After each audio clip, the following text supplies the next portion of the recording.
Today. Welcome to the African History Network show. It is Tuesday, July 27th, 2021, and we are live. Today is Tuesday, July 27th. I'm your host, Brother Michael Imhotep. It's been a very busy day today, covering some of these stories. We had the congressional testimony from 4 Capitol Hill police officers who were there fighting against the insurrectionists on January the 6th. So we'll talk some about that. We'll play some edited comments, some censored comments from them, just because of the language. We're on FCC regulated radio, just because of the language that was used. The testimony, the language used in the testimony was appropriate, but for FCC regulated radio, we have to clean it up. So we're going to talk about that. Officers give emotional testimony at Capitol Riot Congressional Select Committee hearings. And then there was one African-American police officer, Harry Dunn, who talked about racial attacks and being called the N-word by these insurrectionists, these Trump supporters. So we'll discuss that. There was also a piece from the Washington Post by Philip Bump.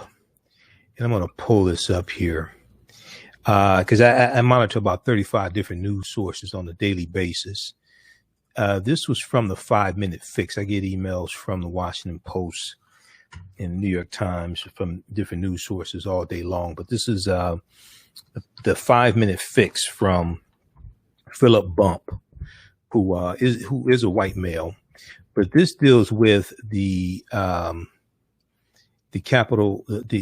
testimony today, and it dealt with the racial nature of the attacks on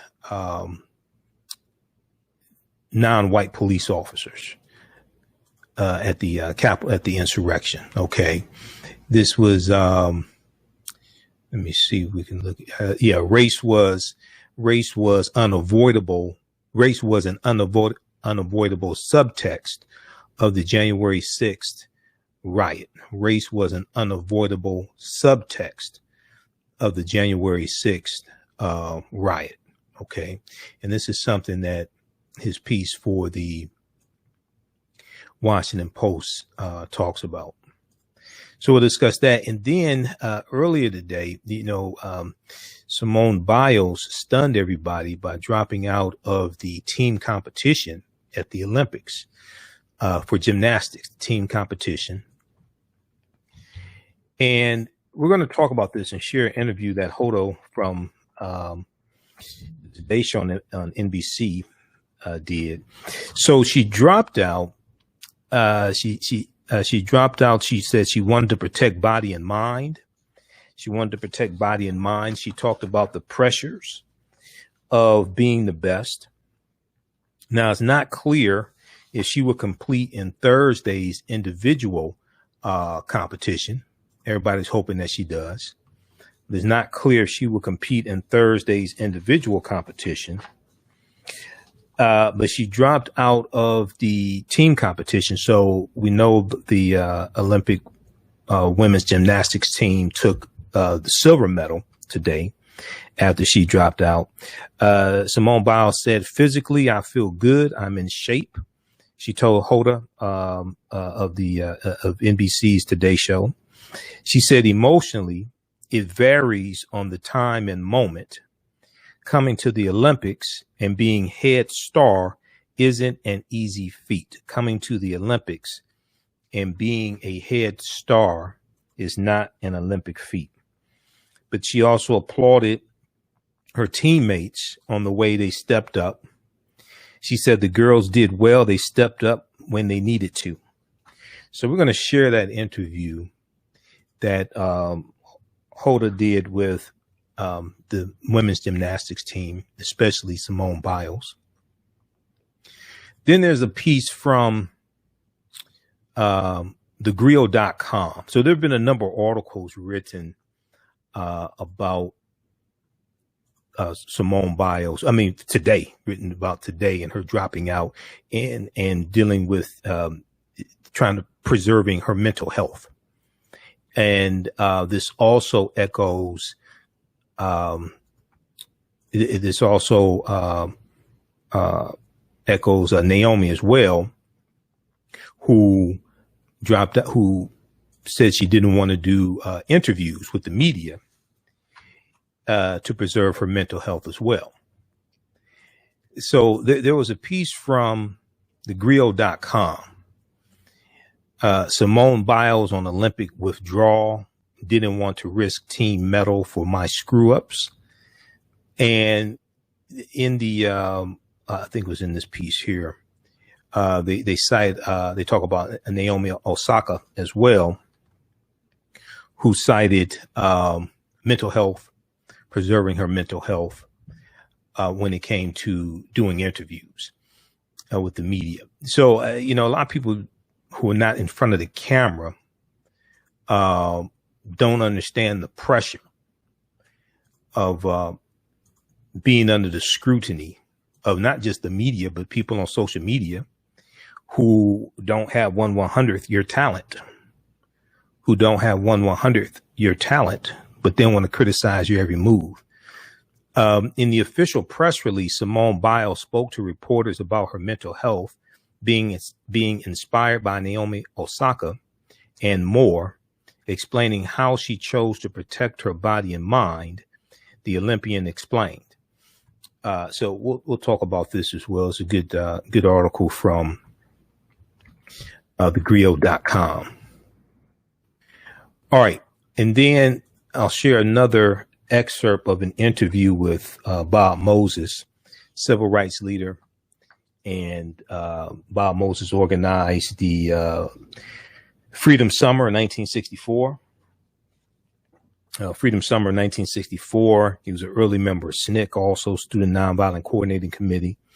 He helped start the 1964 Mississippi Freedom Summer Project as well. So I'll share an interview that he did. We'll share another segment of an interview that he did, talking about the this one here deals with the organization of Freedom Summer in 1964. All right. Okay, so on the African History Network show, we focus on educating, empowering, and inspiring people of African descent throughout the diaspora and around the world. Because right now it's corrects wrong behavior. What you do for yourself, what you do to yourself, and what you allow other people to do to you and get away with is based upon what you think about yourself. What you think about yourself is based upon what you have been taught about yourself. What you've been taught about yourself is based upon everything you've read, heard, and seen about yourself. So when you control the radius of a man or a woman's thoughts, you can control the circumference of his or her actions, because the mind can't do or teach what it doesn't know. Now, we deal with a number of different topics here on the African History Network show. We deal with current events and history and politics, education, economic empowerment, entrepreneurship, relationships, love, sex, health issues, and much, much more.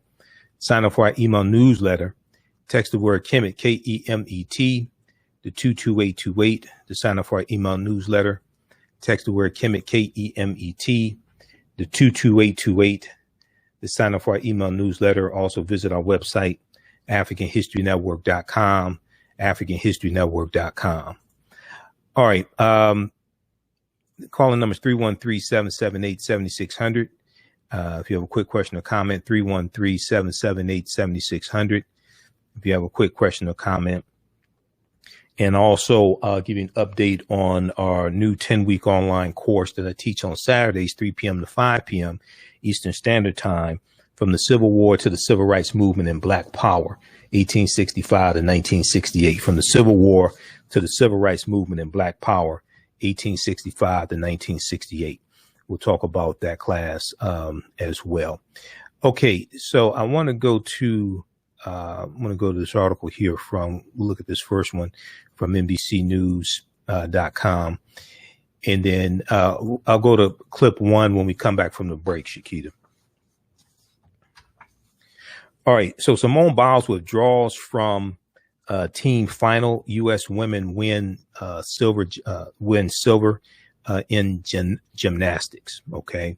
And I was up this morning. Well, I didn't get to bed till about 7 this morning, to tell you the truth. So whatever time the news broke, that's when I got it, because I was up. Whatever time the news broke, that's when I got it. And I went to bed for a few hours and got back up and was editing some video. And so I got the news as soon as it broke. Even really, I got it before the breaking news story came on MSNBC. I got the email update about it. But if we look at this piece here from NBC News, and let's look at this here. Just 1 second. All right. Okay. Simone Biles shocked the Olympic world Tuesday when she pulled out of the U.S. team gymnastics finals and said the emotional toll of the Tokyo Games, not a physical injury, prompted her withdrawal. And the emotional toll of the Tokyo Games, not a physical injury, prompted her withdrawal. At first, it was being reported as a physical injury. Okay. But then she was interviewed by Hoda for Today's Show and cleared it up and said it was not a physical injury. Okay. We'll deal with this on the other side of the break. You listen to the African History Network show right here on 910 AM Superstation Future Radio. I'm Michael Imhotep. We'll be back in a few minutes. Black on Purpose Television Network. Yes, Black on Purpose Television Network. All black, all positive, all the time. The largest black-owned streaming television network in the world. Bringing our people together worldwide. Controlling our messages, our story, our way. Black TV the way it should be. Black music, Black history, and more. 30 plus channels, thousands of shows. Black on Purpose Television Network. Subscribe now. Gain knowledge in minutes from insightful summaries of progressive and socially conscious books. Blacklisted gives you access to curated content that'll satisfy your curiosity to learn and understand different perspectives. Empower yourself through inspirational and actionable ideas. It's easy to read or listen to on the go. Blacklisted. Empower yourself. Start your free trial today. Welcome back to the African History Network show right here on 910 AM Superstation, the Future Radio. I'm your host, Brother Michael Imhotep. It is Tuesday, July 27th, 2021, and we are live. Hope everybody's doing well. All right. We're broadcasting on our Facebook fan page, The African History Network, The African History Network, and our YouTube channel, Michael Imhotep, IMHOTEP. And I'm going to go back to the story here dealing with Simone Biles and dropping out of the team competition, citing preserving her mental health and the pressures of being the star of the Tokyo Olympic Games, and dealing with all of that. So let's go back to, I want to go back to this article here from, let's go back to the article from NBC News. Okay. This piece is Simone Biles withdraws from team final. U.S. women win silver in gymnastics. So she said that, so originally it was initially reported that it was a injury, but it wasn't sure what type of injury. Speculations were being made on one of her dismounts. She kind of landed a little awkwardly. People thought it was that, but that wasn't the case. Even the initial tweet from Inside Gymnastics. Well, let me see. There was a original tweet from USA Gymnastics that said she withdrew because of a medical issue. Okay. And if we look here, I'm on USA Gymnastics Twitter page right now. And if we look at this tweet, that's what initially was the reason. But then after the interview with her, it came out that it wasn't due to a physical injury. So this was from, let's see, what does it give it time? Okay. This was an initial tweet from USA Gymnastics. Official statement, quote, Simone Biles has withdrawn from the team final competition due to a medical issue. She will be assessed daily to determine medical clearance for future competitions. Thinking of you, Simone. All right. So that was the original. And let me see something here. Let's give it time. Okay. So that's like 8:07 a.m. Eastern Standard Time. 8:07 a.m. Eastern Standard Time. Then after the media interview, especially with the Today Show, then we found out that it was not a medical injury. Okay. So if we go back here to this piece from NBC News, she said, physically, I feel good. I'm in shape. She said, emotionally, it varies on the time and moment. Coming to the Olympics and being head star isn't an easy feat. Now, she explained further to NBC's Andrea Joyce that her struggle was more mental, and we're just dealing with a couple of things internally. Okay, her struggle was more mental, and we're just dealing with a couple of things internally, end quote. She went on to say, but the girls did well. They stepped up when they needed to. Now, after Simone Biles' departure, the U.S. women's gymnastics team won silver. Biles later wrote in an Instagram post, Olympic silver medalists, I'm so proud of these girls. And I think we have the post right here. Yeah, let's look at the actual, this is the Instagram post here. So we see the young, they're adults, so I kind of feel awkward calling them girls, but that's what they call them. But I mean, they're in their 20s, they're women, but they call them girls. So I haven't figured that one out yet. But anyway, she said, I'm so proud of these girls. That's what she called them right here. You girls are incredibly brave and talented. I'll forever be inspired by your determination to not give up and fight through adversity. They stepped up. Hold on. They stepped up when I couldn't. They stepped up when I couldn't. Thanks for being there for me and having my back. Forever love y'all. Okay, so that's from Simone Biles. Follow her on Instagram also. So we see them there with their silver medals. Okay, we see them here with their silver medals. I want to go to this clip here let's go to the interview from to the Today Show, NBC. Hoda spoke with the actual, spoke with Simone Biles and the female gymnastics team. Let's go to this clip, Shakita.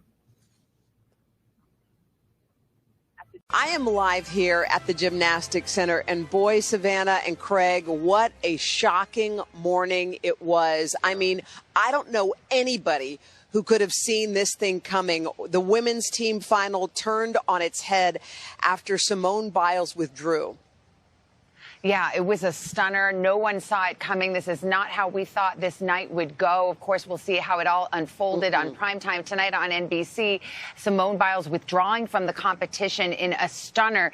And she confirmed to NBC Sports' Andrea Joyce just moments after the competition that it was not a physical injury that kept her out of the competition tonight. She said, I feel fine physically.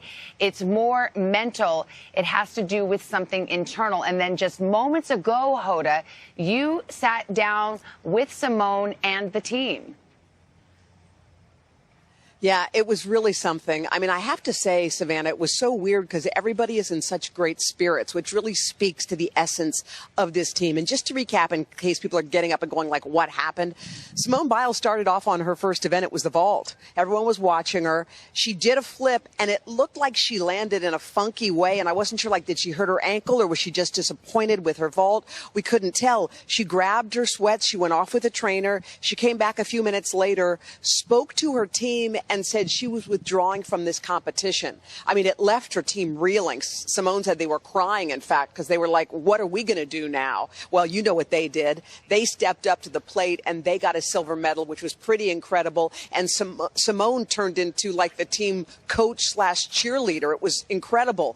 So as I was waiting for them to come through the mix zone, which is after they play, you know, the anthem of Russia, who won, they came walking through, and I wasn't quite sure what to expect. I didn't know. I said, are they going to be upset? Are they going to be happy? What's going to be the tone? Well, you take a judge for yourself. Take a look. We love you. Thank you. I just have to say, I was kind of like shocked in the audience. I was watching you on that first vault. I wasn't sure if you were wincing because you were in pain or you're wincing because something happened. Or first, just tell me you're okay. Yes, I'm okay. Just super frustrated how the night played out, but super proud of these girls that stepped up and did what they needed to do, and now we're Olympic silver medalists, so it's something that they'll cherish forever. Y'all are shining stars. I have to tell you, you stepped up. We hope America still loves us. Can I assure you of something? America loves you more. America loves you more today after what happened, because it was incredible to watch you guys step up. But just set people at ease, Simone, just for a minute, because people go to when they don't know, they go to the crazy end of like, oh my gosh, something's terribly wrong. Right. But where would you put yourself on a scale of 1 to 10 in terms of how you're feeling physically and emotionally? Physically, I feel good. I'm in shape. Emotionally, that kind of varies on the time and the moment. You know, coming here to the Olympics and being the head star of the Olympics is not an easy feat. So we're just trying to take it one day at a time, and we'll see. Okay. Well, you feel us. I hope you feel us, because today we said that you proved that you're a winner today, maybe more than any other day. I watched you get the chalk for everybody. I watched you cheer. I watched you dance with Jordan. I watched you. Thank you. Jordan, you were on that beam. You were like, excuse me, everybody. Make room. It's time for Jordan time. You came through like, I mean, did you even surprise yourself? I honestly did, considering what had happened 2 days ago. But I honestly, at that moment in time, I knew I had to put my feet into her shoes and show the world that no matter what happens, that we can all take a place of somebody who's also great. And you know, it was mind-blowing. I was just very happy that after my series, I was on the beam. I was just like, oh my God, I'm screaming. Everybody. You had the meat of your life, too. Yeah. We watched you compete. I felt your dad's presence, even though he wasn't in the room. Mm-hmm. I know you guys probably all felt that pressure. Like, now we have to not just perform, we have to overperform. What was that feeling like for you? It was very emotional. You know, there was time where I was like breaking down on the arena, but I pulled myself together and I knew what I needed to do. And I'm just really proud of all three of us, because we really did step up to the plate when we needed to, and I probably wouldn't have it any other way. It's really hard losing a teammate, especially someone so amazing. So you killed it, Grace. Thank you. You killed it. You had Amazing Grace. Amazing Grace. Is that her new nickname? Yes. Amazing Grace. Did you just come in with confidence? Yeah, I mean, I just knew that we needed to have a really good day, and we all did. I think they really stepped up and showed people what we were made of. We fought till the end. And lastly, just one last thing. Thank you, though. Simone, what did you tell everybody, your teammates? Because I know they were shocked when the news happened. They were freaking out. They were like crying, and I was like, you guys need to relax. You're going to be fine without me. Go out there, you kick some butt just like you've done in training, and just lay it out on the floor and see what happens. You kind of became a coach. I did. I kind of like that a little bit more. I think I'm going to stay back now. Simone, but we think we'll see you on Thursday, or how you feeling? We're going to take it day by day, and we're just going to see. Okay, good. I love you. Thank you. I love you. I love you. I love you. We're so proud of you. America loves you. All right, guys. Thank you. We'll see you Thursday. Okay, I love you. Bye, guys. See ya. I mean, look at them. Look at them. Are they not incredible? Like, blew me away. It was they just blew me away. Anyway, I think that Simone, to be in that kind of a spirit, was pretty remarkable to me. And to see all the rest of the gymnasts like rally like that. You know, they had that eye of the tiger, like, uh-oh, it's up to us now. And they proved what they could do. I mean, and they were a 10 plus. So I told them, they said, does America still love us? I was like, are you kidding me? Absolutely. Like, America loves you more. So, you know, come on. Well, they stepped up in a big way in a really, really tough moment, Hoda. Thank you so much. So that's Hoda reporting from Tokyo for the Today Show, NBC, for NBC. So, you know, it's a lot of pressure that all the women are dealing with, especially Simone Biles. If we go back to the article from NBC News, and I want to look at the one from the Griot.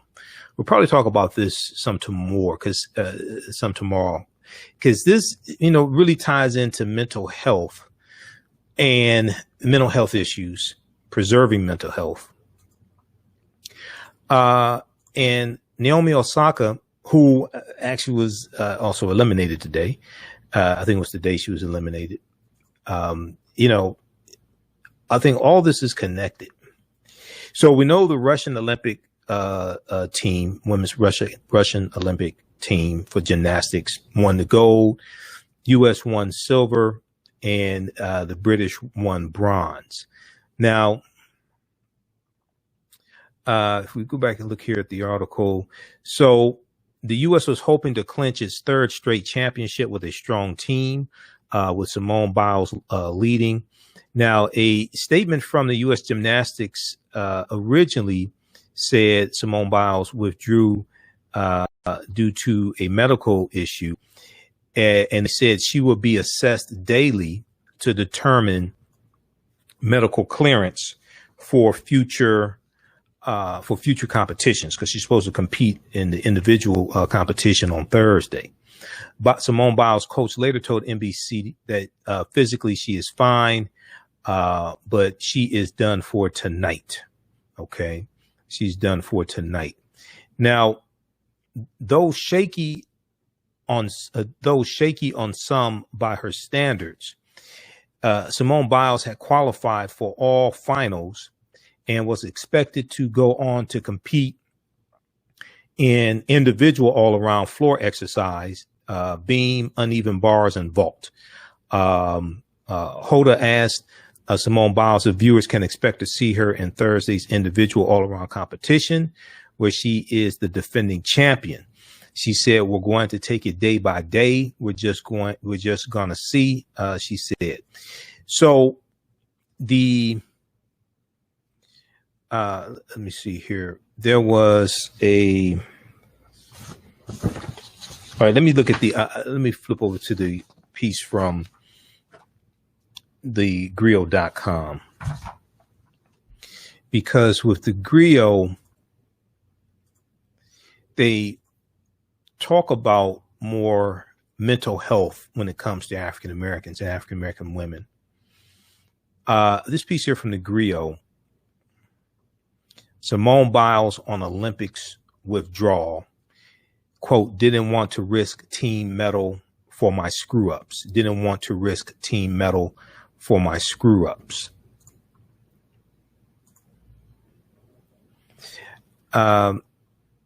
Let's see, let me scroll down here. So in the official press conference,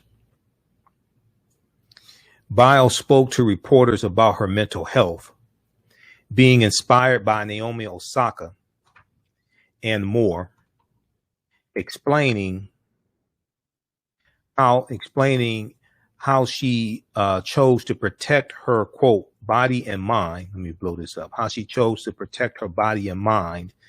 The Olympian explained. She said, quote, "Whenever you get in a high stress situation, you kind of freak out. I have to focus on my mental health and not jeopardize my health and well-being. I have to focus on my mental health and not jeopardize my health and well-being." She went on to say, "I felt like it would be better to take a back seat. I didn't want to risk the team a medal because they worked way too hard for my screw ups. I didn't want to risk the team a medal because they worked way too hard for my screw ups. Now, and I'm going to try to close out some of these ads.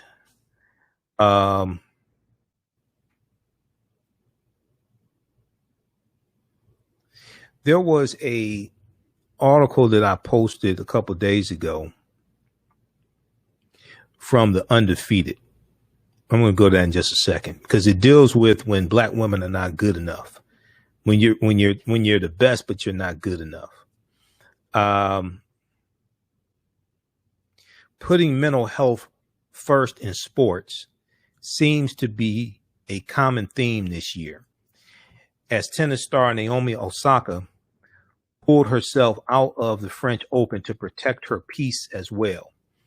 Simone Biles cited Naomi Osaka as, quote, an inspiration, end quote, related to her decision this morning, relaying that while her and the entire team are athletes, they are also, quote unquote, people.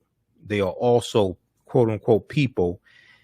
And there's more to life than just gymnastics, end quote. All right. And she posted a white heart to her fans on Twitter today after withdrawing from the team competition. So check out this piece here from thegrio.com. Simone Biles on Olympics withdrawal, quote, didn't want to risk team medal for my screw ups. All right. This is by Jared Alexander for the Griot. Now, there was a piece, I posted this a few days ago and it got a ton of response. And we posted this on our fan page, the African History Network. And I think, I can't remember how many likes it got. This is from the undefeated.com. And let me, this right over here. We'll pull this one up. What's the name of that article? It dealt with when black women are punished for being the best. When black women are punished for being the best. That's the name of the article. So there were two moves that were banned by the Olympic Committee's female gymnastics.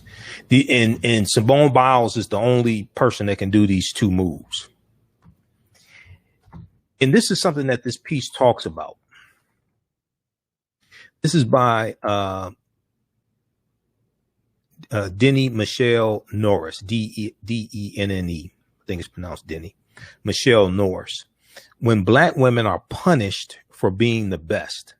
Okay, I'm just going to share an excerpt because this is a long article. But you see all this come together and you see the tremendous pressure. And I understand there's money involved and there's money, there's a difference between the money you earn from winning a gold medal and a silver medal. She's already won 4 gold medals. She's doing commercials for Visa. She's doing commercials. I forgot which food company she's doing commercials for. So she's a hot commodity. Sha'Carri Richardson she probably lost about $10 million for using marijuana. I understand the circumstances. We dealt with that here on this show. And we went through and looked at I showed you the rules regarding marijuana usage and the regulations from the U.S. Anti-Doping Agency, as well as the World Anti-Doping Agency. But if we look at this piece here quickly, then we're going to go to clip 2, Shakita, from CBS News. When black women are punished for being the best, when black women are punished for being the best. And as I said, with Sha'Carri Richardson, I understand the circumstances. She's dealing with the passing of her mother and she used marijuana pures once. she hadn't failed a drug test before. So I understand the circumstances. Go back and watch our broadcast dealing with that, where I go through and break down the whole regulations dealing with using marijuana in the for prior to Olympic competitions. Simone Biles and Surya Bonally, Bonally, are peerless, but the judges penalize rather than exalt their athleticism. Okay. So in this piece here, and it's kind of technical dealing with the moves that she does in gymnastics, but the first two paragraphs, it says Simone, now this is from July 23rd. Okay. July 23rd. So this is the day that this is the day of the opening ceremony for the Olympics. It says Simone Biles, widely considered the greatest gymnast of all time, has made a career of mastering skills that no other woman dares to try. That no other woman dares to try. In fact, she's done this 5 times. In fact, she's done this 5 times. She will likely perform 3 of the 4 skills that are named the Biles at the 2020 Summer Games in Tokyo, as well as her new vault. So we know, they were supposed to have the games last year, but they had to cancel them because of COVID. Summer Games in Tokyo, as well as her new vault, the Yoshinko double pike, which will then become the 5th Biles. She has advanced the technical side of gymnastics in unprecedented ways, yet 2 of her skills are undervalued by the code of points. 2 of her skills are undervalued by the code of points. In other words, she will not get quick credit for their difficulty in competition. The Federation of International Gymnastics, FIG, okay, I ain't come up with that acronym, okay. The Federation of International Gymnastics claims it wants to dissuade lesser gymnasts from trying such difficult skills and sustaining injuries. Okay, so she is so good, she can do these techniques. She can do these dismounts. She can do the Yoshinko double pike. She can do these moves that no other gymnast can do. So the Federation of International Gymnastics bans these moves that only she can do because they don't want lesser gymnasts to injure themselves trying to compete with Simone Biles and trying to do these moves, or come up with their own moves that may be as equally as difficult. The Federation of International Gymnastics claims it wants to dissuade lesser gymnasts from trying such difficult skills and sustaining injuries. But it's beginning to look like a pattern in subjective, largely white-dominated sports. The policing of Black women's bodies, limiting how far ahead of the field they can actually be. The policing of Black women's bodies, limiting how far ahead of the field they can actually be. The injustice made me think, so the writer, Denny Michelle Norris, goes on to say, the injustice made me think of an earlier pioneer. Surya Bonally was the Olympian's name, Surya Bonally. Denny says, I was 12 years old when I watched Surya Bonally do a backflip in the 1998 Olympic Games. I was 6 weeks into my first round of skating lessons, and at that point, she was the only figure skater I had seen on TV who looked like me. When Surya replaced a planned triple Lutz with a backflip, and a second later finished her program with her back to the judges, she thrilled the audience and the TV commentators, but she was penalized for performing the illegal skill and dropped out of medal competition. It was dropped out of medal contention. The official reason given by the International Skating Union as to why backflips are illegal is because they are landed on 2 feet and therefore can't be considered a jump. The backflip she does is a step out, meaning that she splits her legs while flipping upside down. One leg lands in front of the other, and she quite literally steps out.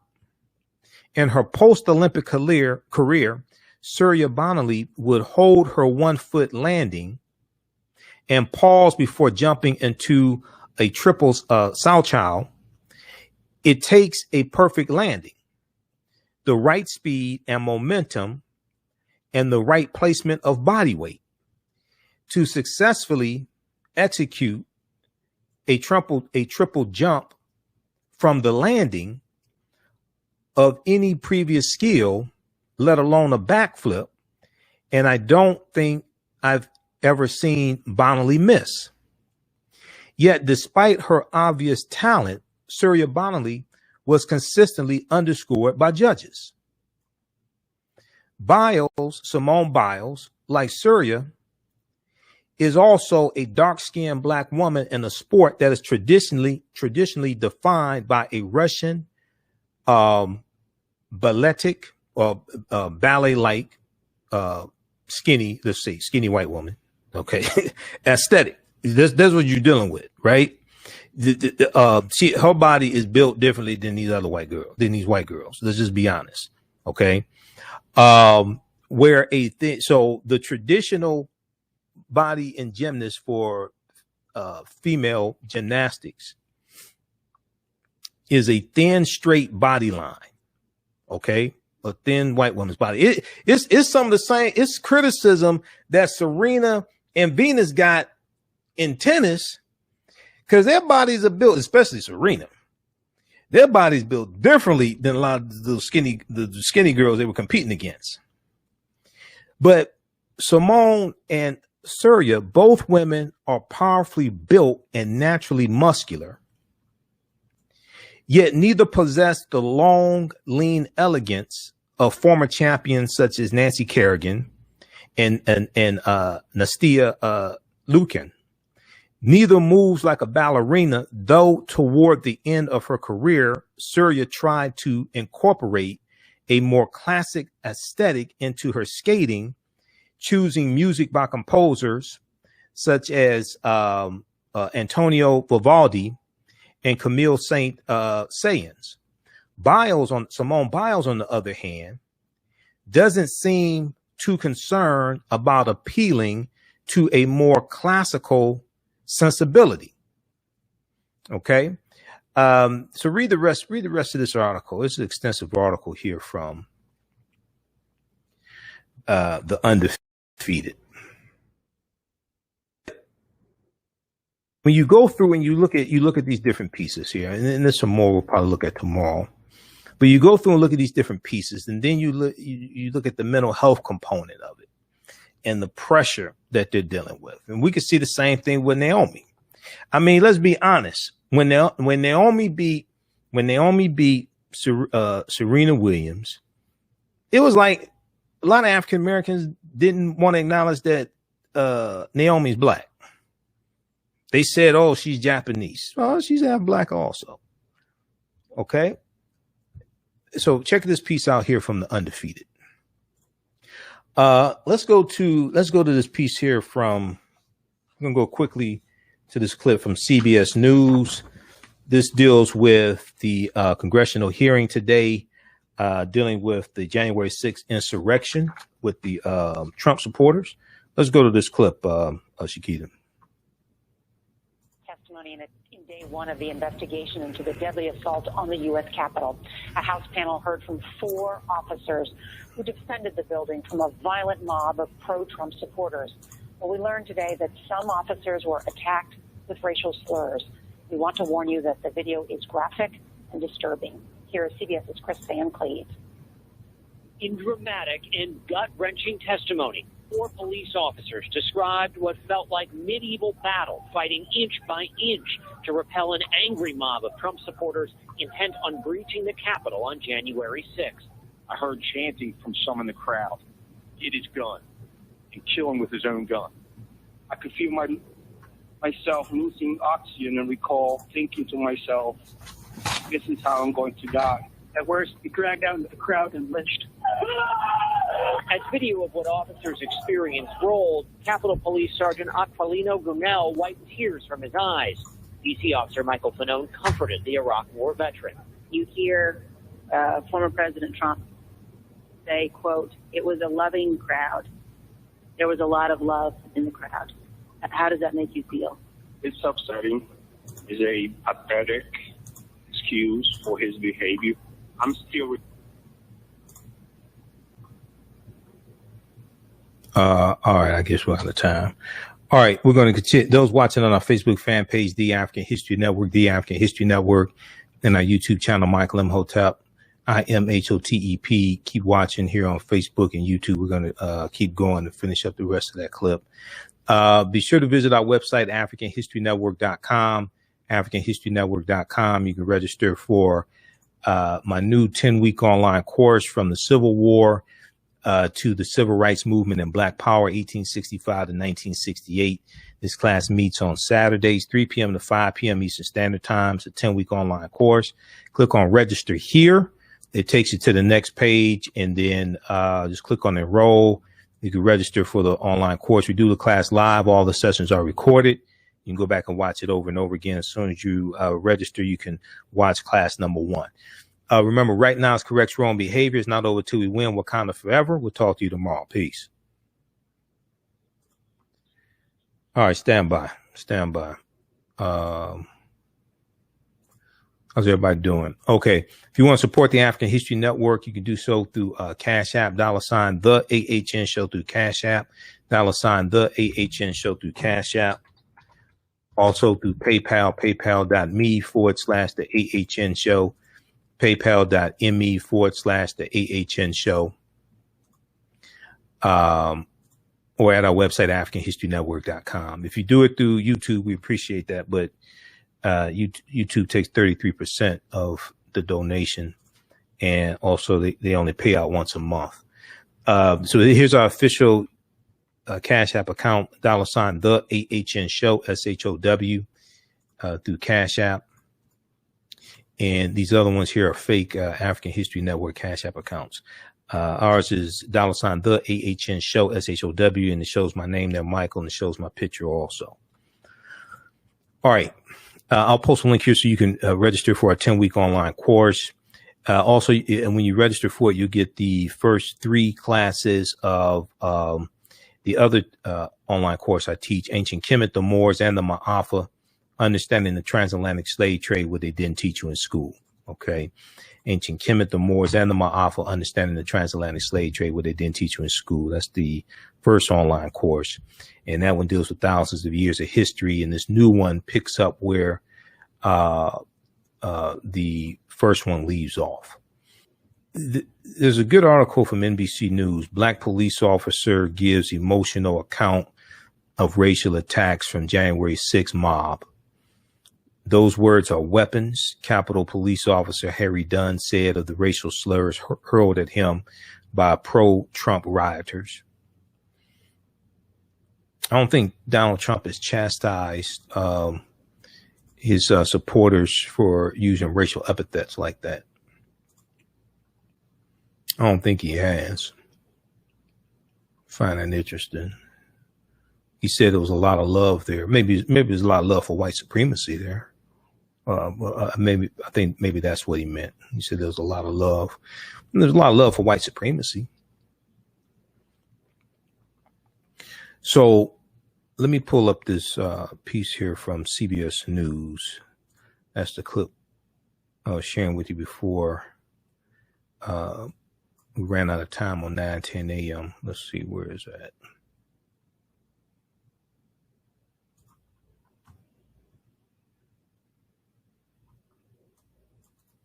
Okay, officers give emotional testimony at Capitol Riot Select Committee hearing. Let me pull this up here. All right, so while that queues up, let me get that up. So Saturday, 3 p.m. to 5 p.m. would be class number 2 of from the Civil War to Black Power and the civil rights from the Civil War to the Civil Rights Movement and Black Power. Class number 2 will be Saturday, July 31st.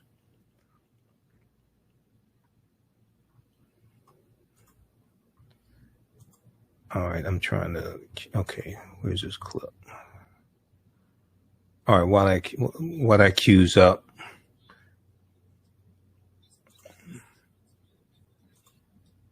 I'm waiting for that to queue up. Okay, so in class number 1, we talked about some of the history leading up to the Civil War, and the Civil War starting in 1860. The Civil War starting in 1861.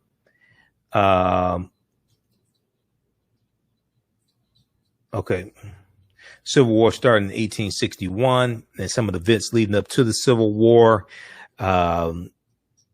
Harriet Beecher Stowe writing Uncle Tom's Cabin in 1852, Kansas-Nebraska Act of 1854, Fugitive Slave Act of 1850.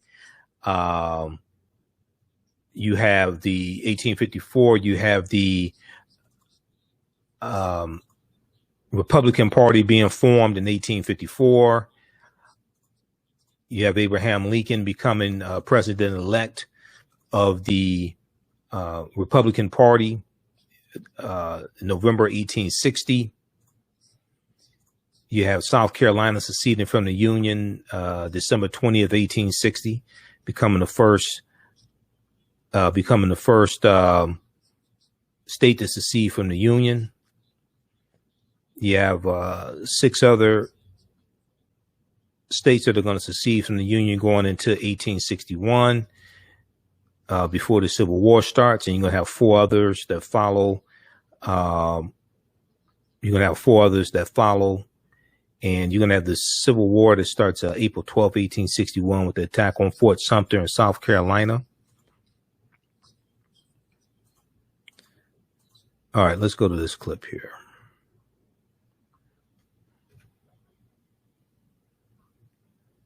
We're going to turn now to that emotional testimony in day 1 of the investigation into the deadly assault on the U.S. Capitol. A House panel heard from 4 officers who defended the building from a violent mob of pro-Trump supporters. Well, we learned today that some officers were attacked with racial slurs. We want to warn you that the video is graphic and disturbing. Here is CBS's Chris Van Cleve. In dramatic and gut-wrenching testimony, 4 police officers described what felt like medieval battle, fighting inch by inch to repel an angry mob of Trump supporters intent on breaching the Capitol on January 6th. I heard chanting from some in the crowd. Get his gun and kill him with his own gun. I could feel myself losing oxygen and recall thinking to myself, this is how I'm going to die. At worst, he dragged out into the crowd and lynched. As video of what officers experienced rolled, Capitol Police Sergeant Aquilino Gunell wiped tears from his eyes. DC officer Michael Fanone comforted the Iraq War veteran. You hear former President Trump say, quote, it was a loving crowd. There was a lot of love in the crowd. How does that make you feel? It's upsetting. It's a pathetic excuse for his behavior.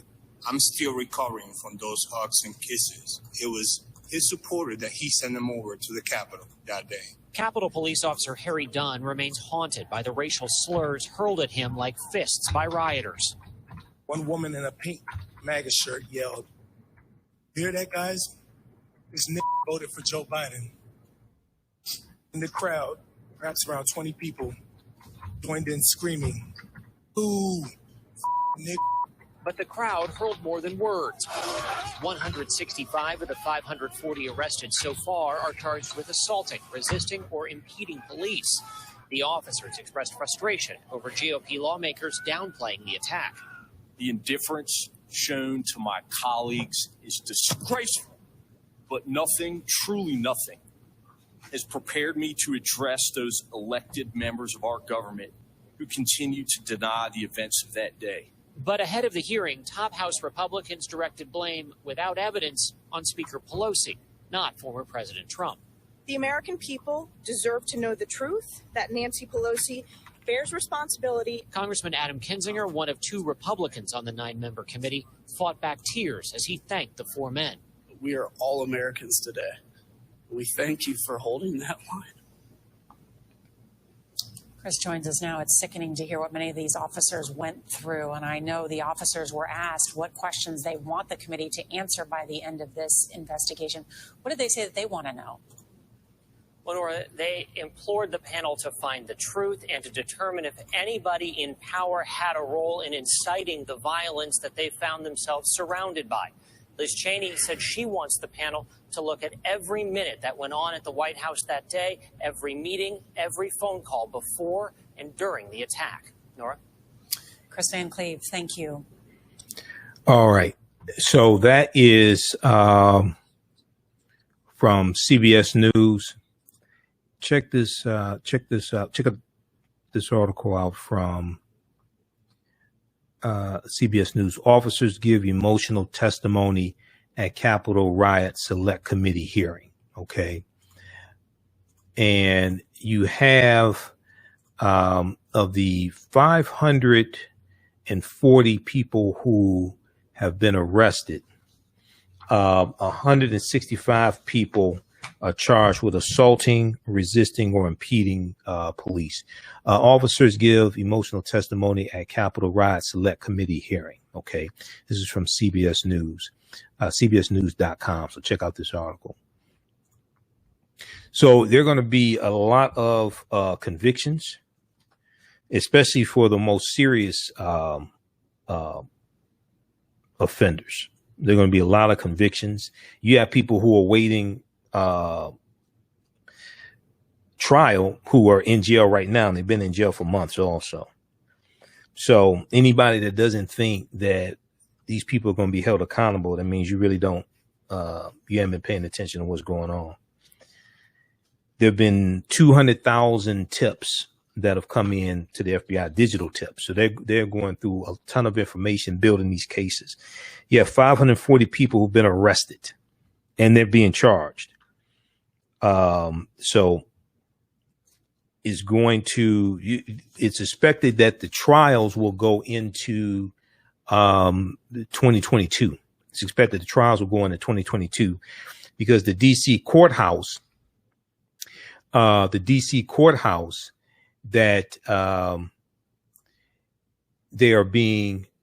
DC courthouse where these trials are being held. Okay. The amount of trials that they're going to have, the amount of cases that they have is double the amount of trials that usually are held at this DC courthouse. And then on top of that, this courthouse is dealing with a backlog of cases due to coronavirus, because a lot of courts shut down when the coronavirus is at its peak, or they had like strict limitations which slow down how many cases they can get through. They may have to do something again. They're dealing with also limitations in how many people can be in the court because of coronavirus. And now with the Delta variant, because a lot of people stopped social distancing and wearing masks and things like that too soon. Now we see the surging, and we see it surging basically in all 50 states. As we go into fall and winter, it's going to be even more severe as we go into fall and winter. The reason why is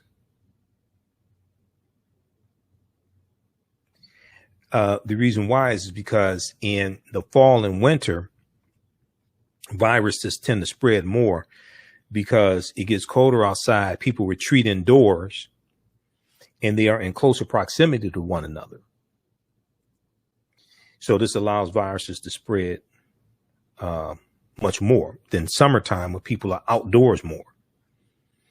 Well, if it's spreading like this during the summer, it's going to spread even more in the fall and winter.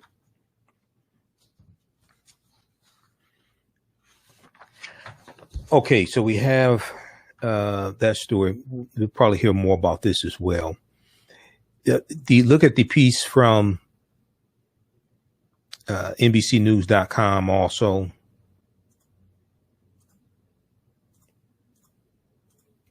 Black police officer gives emotional account of racial attacks from January 6th mob. Those words are weapons. Capitol Police Officer Harry Dunn said of the racial slurs hurled at him by Trump rioters. Now there was and he talks about his experience, and he's a 13-year veteran of the Capitol Police Force. He testified that rioters were nearing a room directly off the House floor.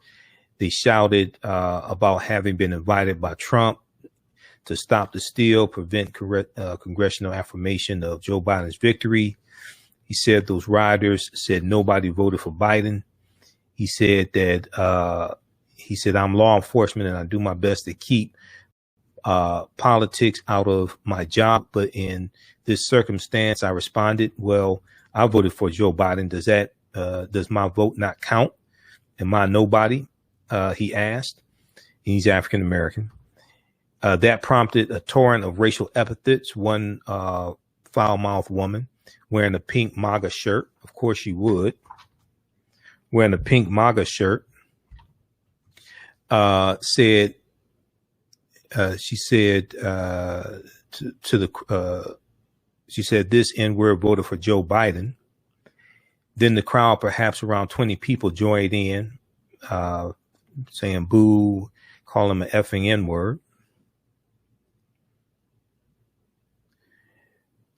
So read the rest of this. He said, no one ever called me an N-word while wearing the uniform of a Capitol police officer.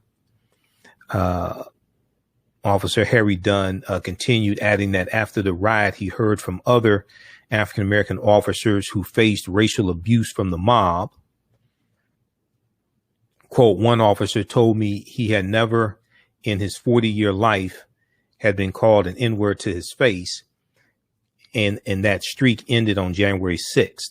Yet another black officer later told me he had been confronted by insurrectionists in the Capitol who told him to, quote, put your gun down and we'll show you what kind of N-word you really are. You know, see, this is the type of love that Donald Trump was talking about. Donald Trump was talking about love of white supremacy. That's what he was talking about. He was talking about love of white supremacy. So that's why these traitors that are supporting Trump in the House of Representatives, in the Senate, and the state legislatures, that's why they have to be voted out of office. That's why they have to be voted out of office, because they're going to continue to carry out Trump's wishes. Many of them think like he does, or they're just cowards.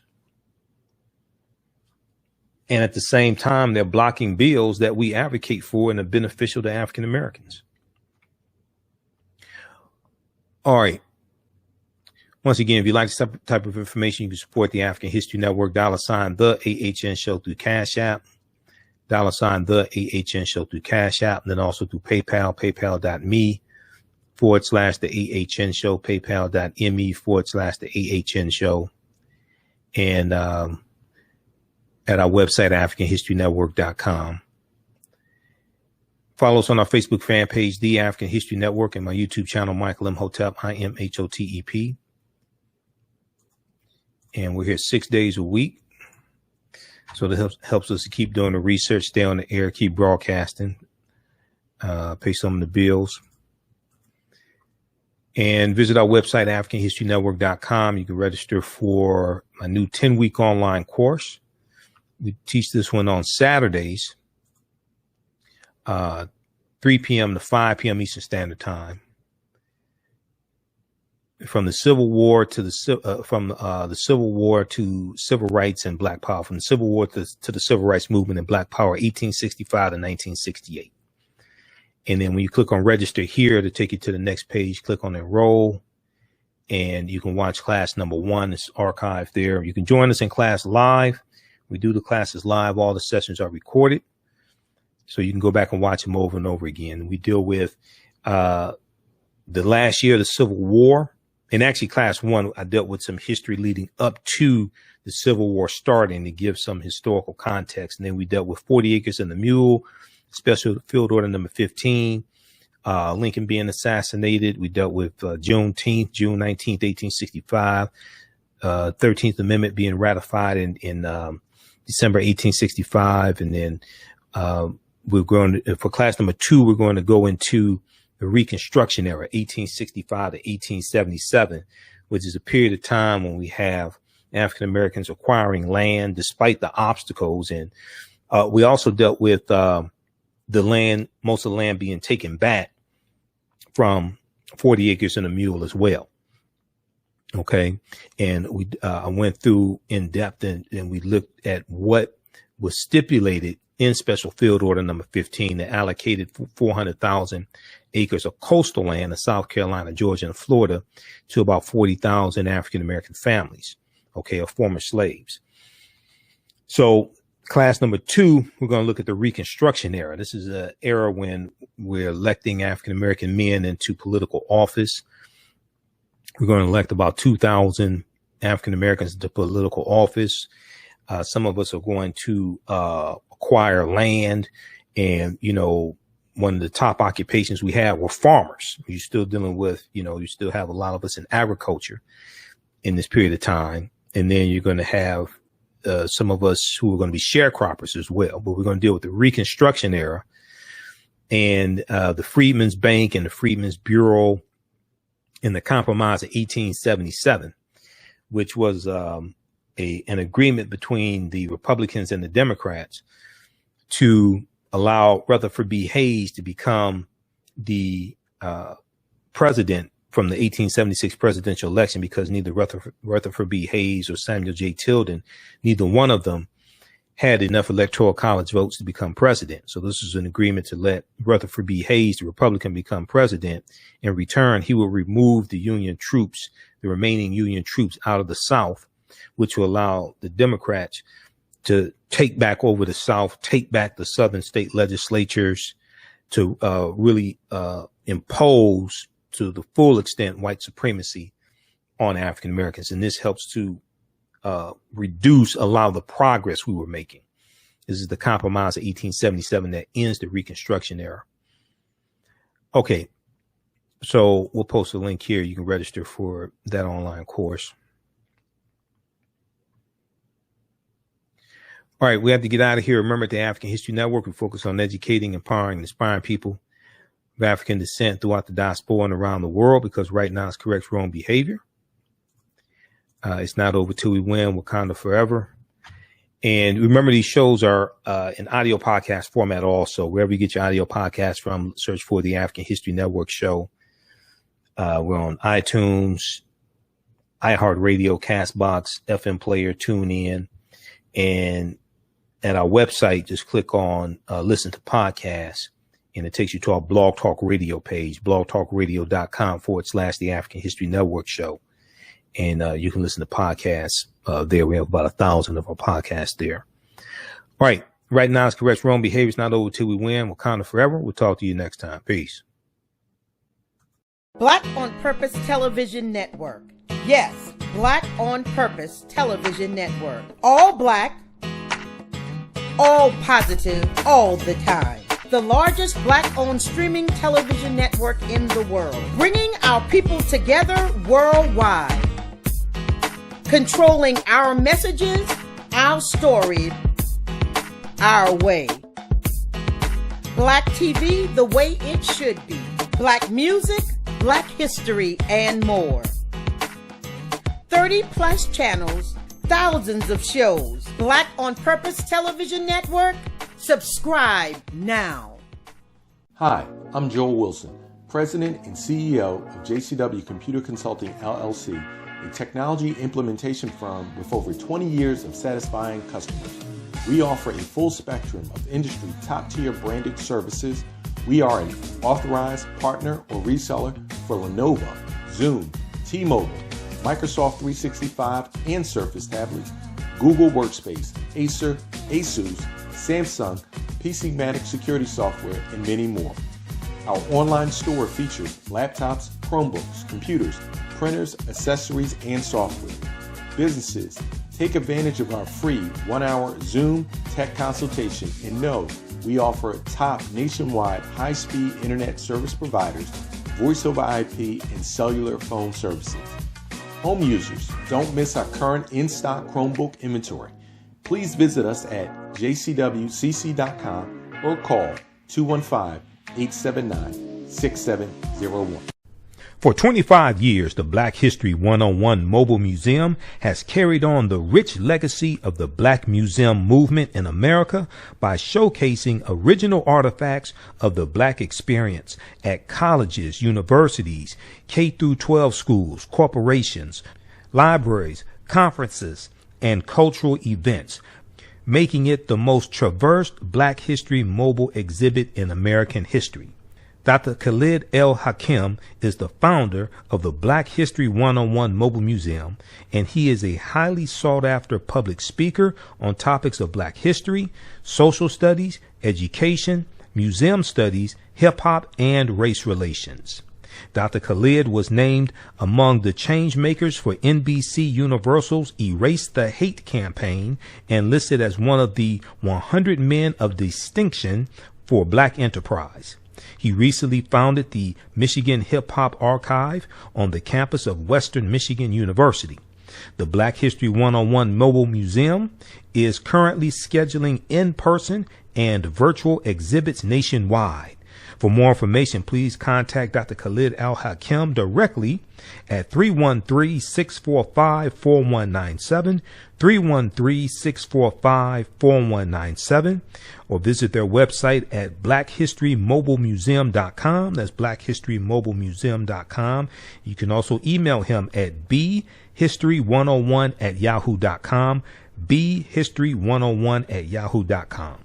We all know the cannabis industry is headed toward an uprise in the past decade. What happens when there is a brand that brings this uprise in a blow? The cannabis industry welcomes her uprise. Hustle her hemp. Delivering excellence with pride is her watchword, and how you choose to embrace it makes it a priority. From cultivating rich cannabis into exquisite and tastefully finished CBD products to delivery, Hustle Her Hemp leaves no stone unturned. Hustle Her Hemp's mission is to empower women of color by building business and creating legacies, uniting beauty, health, and business. We are a pure definition of how we want the CBD industry to become in the future. While we are redefining innovation, we bring the same energy to improving the quality of life. Hustle Her Hemp is the new uprise.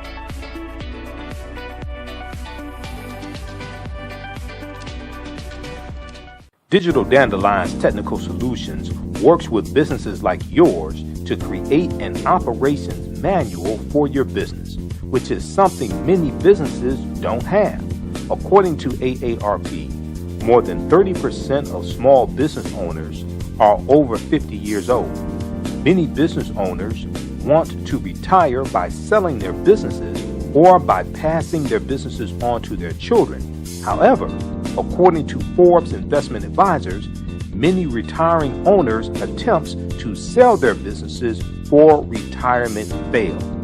You cannot sell your business without a business manual. Your children also cannot inherit your business because there is no way to run it. Your business does not have to die when you leave. Their business Bible products will give you the tools you need for a thriving business that can make you money even after you retire. Are you looking at increasing your business's annual revenue? Digital Dandelions can help you make at least $100,000 in annual revenue and expand your business. Speak with them today about solidifying your business. Visit digitaldandelions.com today and get a free